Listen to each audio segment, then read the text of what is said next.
हर रोज इसकी चर्चा हो रही है। बोले भी है कि 2024 के बाद तेजस्वी हाल।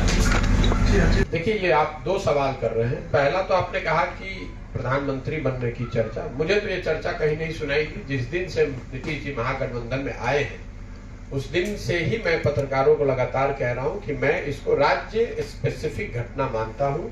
नीतीश जी की क्रेडिबिलिटी आज के तारीख में ऐसी नहीं है कि उनके बारे में बिहार प्रधानमंत्री बनना तो छोड़ दीजिए, बिहार का मुख्यमंत्री बने रहने के लिए उन पर संकट है।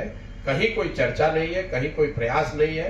ये चर्चा कौन सुन रहा है मैं तो नहीं जानता हूं। जहां तक दूसरी बात है वो ज्यादा महत्वपूर्ण है। उन्होंने कहा कि 25 का चुनाव तेजस्वी जी के नेतृत्व में लड़ा जाएगा।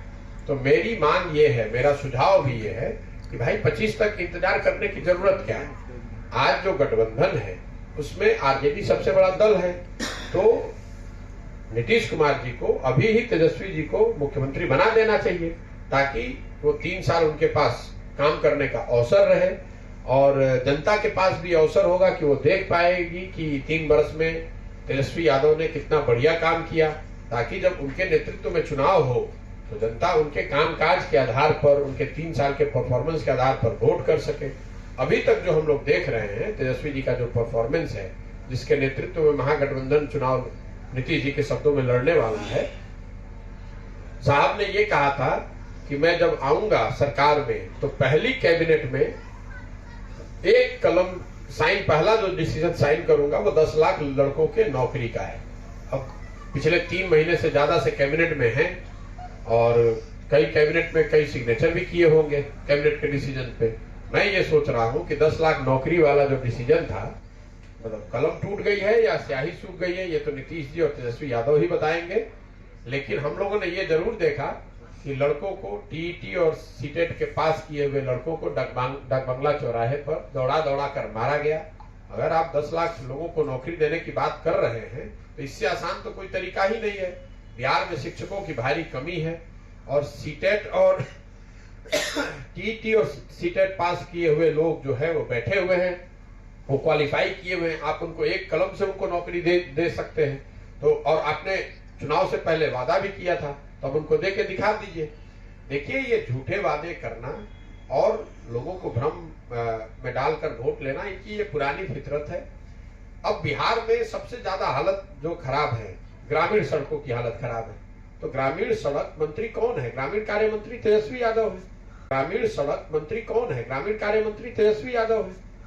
स्वास्थ्य व्यवस्था बिल्कुल खराब है, तो स्वास्थ्य मंत्री कौन है? तेजस्वी यादव है। शिक्षा व्यवस्था, आप लोग रोज कह रहे हैं कि शिक्षा व्यवस्था बिहार में ध्वस्त है, तो शिक्षा मंत्री आरजेडी का मंत्री चंद्रशेखर जी है। तो मुख्यमंत्री बन जाए, प्रधानमंत्री के चेहरा बन जाए, वो तो नीतीश कुमार का मतलब ऐसा है कि बिहार कोई नीतीश कुमार की जागीर थोड़ी ना है, जिसको अपना चेहरा बनाना है दल का बना दे। लेकिन बिहार की जनता तो ये भी देखेगी ना कि आप नेता होने के नाते, सामाजिक कार्यकर्ता होने के नाते, राजनेता होने के नाते, मंत्री होने के नाते आपने काम क्या किया। लेकिन मोटे तौर पर मैं यही उस पर टिप्पणी करूंगा कि नीतीश जी को 2025 तक का इंतजार नहीं करना चाहिए। तेजस्वी को अभी मुख्यमंत्री बना देना चाहिए ताकि लोग ये देख पाए कि तेजस्वी यादव में कितनी काबिलियत है और कितना बढ़िया वो बिहार को चलाते हैं, कैसे बिहार की व्यवस्था को सुधारते हैं। और उसके आधार पर 25 में उस पर मत पड़ेगा तो शायद नीतीश कुमार के लिए और महागठबंधन के लिए भी बेहतर होगा। एक बात तो तय है, वो नीतीश जी ने अपने बयान में भी स्वीकार कर लिया कि नीतीश कुमार के चेहरे पर और तीर छाप के बटन पर, उस पर तो कोई चुनाव जीतने वाला नहीं, वो तो दल बचेगा ही नहीं। इसलिए नहीं बचेगा कि नीतीश कुमार ने स्वयं ही मान लिया कि भाई हमारे चेहरे पे तो अब एक वोट मिलने वाला है नहीं। तो जिस चेहरे पर वो चुनाव लड़ना चाहते हैं उस चेहरे को और आगे उनको देना चाहिए, उनको जिम्मेवारी देनी चाहिए ताकि वो जिम्मेवारी पे जनता उनको देख पाए कि तेजस्वी यादव में कितनी प्रतिभा है, कितनी क्षमता है, कितना बढ़िया वो सरकार को चला पाते हैं। सर, आप यात्रा जो है ये पॉलिटिकल है क्या?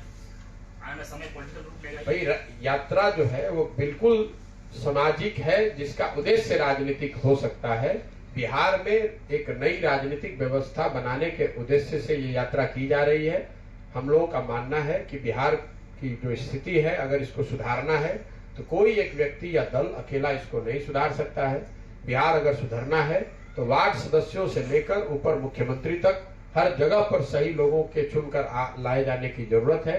और इसका मतलब है कि करीब करीब 1.5 लाख लोग जो जनप्रतिनिधि अलग अलग स्तरों पर चुनकर आते हैं, वो सब जगह पर ऐसे लोगों को चिन्हित किया जाए जो कि समाज के सही लोग हैं और उनको उस जगह पर लाकर जिताकर जनता की मदद से लाया जाए ताकि बिहार की व्यवस्था को सुधारा जा सके।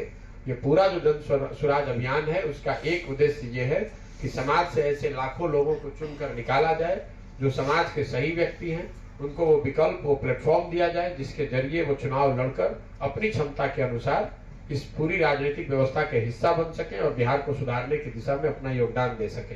बिहार तब सुधरेगा जब हजारों लड़की हो रही है वो खरीदते हैं और केंद्र सरकार से उसका रिइंबर्समेंट लेते हैं। बिहार सरकार में चूंकि ये खरीद हो ही नहीं रही है तो हम लोग केंद्र से स्वाभाविक है कि कोई उस मद में पैसा ले नहीं पा रहे हैं और बिहार के किसानों का, बिहार के लोगों का इतना बड़ा नुकसान हर साल हो रहा है। तीसरी जो बात हम लोगों ने देखी, शिक्षा ध्वस्त है, किसान की हालत यह है और रोजी रोजगार पलायन की बात। चौथी जो बात हम लोगों ने देखी कि आखिर यहाँ पर छोटे उद्योग धंधे रोजगार लोग क्यों नहीं कर पा रहे हैं। कोई व्यक्ति है जो मान लीजिए कि उसको बाल काटने की ट्रेनिंग है, वो बार्बर है, हजाम है, वो बाहर जाकर मजदूर के तौर पर या नौकरी के तौर पर 10,000 8,000 बॉम्बे, दिल्ली या कहीं बड़े शहर में जाकर हजाम का काम कर रहा है, लेकिन वो अपने यहाँ सैलून नहीं लगा पा रहा है। उसकी एक बड़ी वजह यह है, बिहार में हम लोग को लगता है कि उद्योग धंधे, अगर कोई उद्योग धंधों से हम लोग का लेना देना होता है कि चीनी मिल चालू हुआ कि नहीं, चॉकलेट फैक्ट्री है कि नहीं, वो तो एक पहलू है। लेकिन जो चीज हम लोग देख रहे हैं, बिहार में स्ट्रक्चर्ड इंस्टीट्यूशनलाइज्ड क्रेडिट का न होना, मतलब बैंकों के माध्यम से जो ऋण मिलना चाहिए लोगों को वो न मिलना, बिहार में उद्योग धंधों के न पनपने के पीछे सबसे बड़ा कारण है। और इसकी चर्चा पत्रकारों से कहीं पर कोई करता नहीं है, इसलिए मैं आपका समय 2 मिनट लूंगा इसको समझाने के लिए। बिहार में कोई इसकी चर्चा नहीं करता है। देखिए, जो बैंकिंग व्यवस्था पूरे देश में है, बैंक का काम यह है कि वो लोगों से डिपॉजिट लेते हैं और वो लोग जो रिस्क लेने वाले हैं, जो रोजी रोजगार व्यापार करना चाहते हैं, वो बैंकों से ऋण लेते हैं। बैंकों का यही धंधा है। जो 100 रुपए बैंक जमा करते हैं उसके मुकाबले वो ज्यादातर पैसा लोगों को ऋण में देते हैं ताकि लोग रोजगार कर सके और उनसे बैंकों की अपनी कमाई भी होती है। देश के स्तर पर ये आंकड़ा है 70%, मतलब बैंकों में जितना पैसा जमा होता है उसका करीब करीब 70% पैसा बैंक ऋण के तौर पर, सीधे तौर पर लोगों को देते हैं रोजगार धंधे व्यापार के लिए। बिहार में ये आंकड़ा है आज 40%। इसका असर क्या हो रहा है मैं आपको ये बताना चाहता हूं।